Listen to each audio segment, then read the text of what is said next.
So as you can see, this video is on Qorvo, and this might be my first video uh, on the channel on Qorvo. They recently announced their earnings, and as you can see, price crashed more than 10%. Now, to put things in perspective, if we go to the weekly chart, and if we say that this is the beginning of 2024, the stock is down roughly 20%. But had you invested $1,000 in a stock 5 years ago, well, you would only be up 20%. One other thing to note, going back to the weekly chart, the stock is down 20% from the 52-week high, which would be at about roughly $130 or so. Now let's do the, as I typically do, the multi-time frame analysis. But before we do that, why did price crash?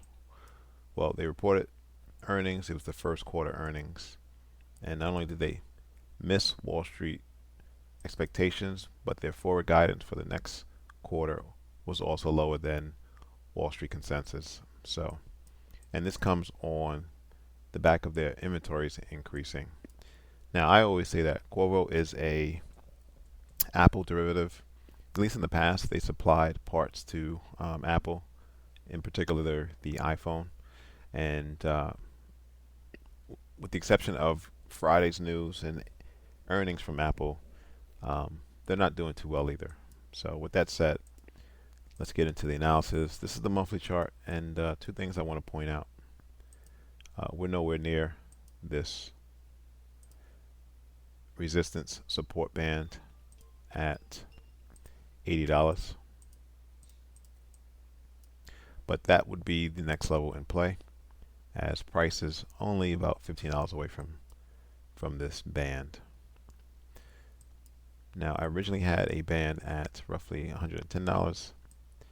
As you can see, price closed above the band in April, but this is the current May candle, and we're just beginning. What's interesting to note is that price came up to that 120 level, which was in the past resistance. So just something to keep on your charts. All right, now going to the weekly chart. Again, price hit this resistance support macro monthly band and started to move higher. However, one thing I want to point out to you, as price was making higher highs, the RSI was making equal highs, which tells you that the momentum to the upside was waning. All right, so you have the higher high. Let's do it this way. You have the higher high, right? But on your RSI, which is the relative strength index, and it's a simple calculation, just looks at the last 14 candles and just determines the number of green and red bars. But higher high, but equal highs, telling you that the momentum was waning. And what happened?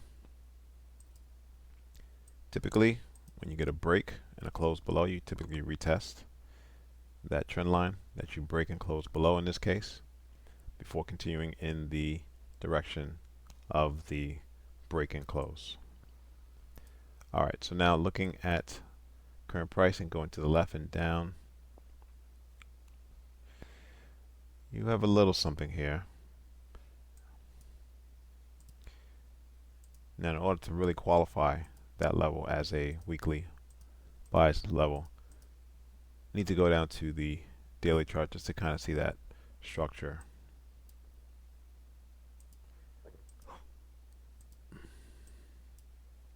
All right, so you have a bull flag,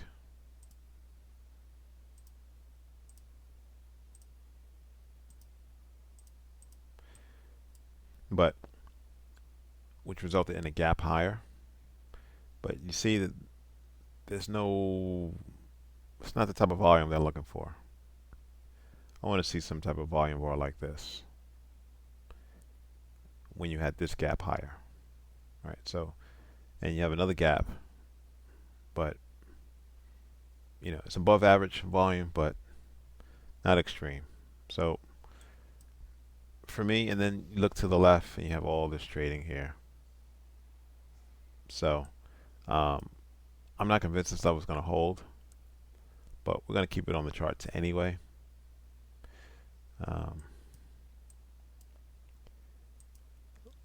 How do we signify a weak zone? Let's see if we can. All right, we're just going to call it a week.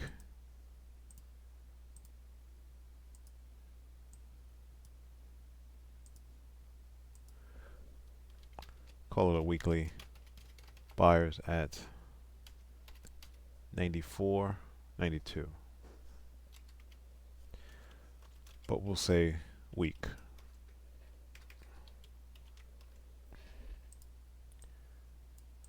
All right, so I'm going to take this off again because prices once upon a time did close above the band.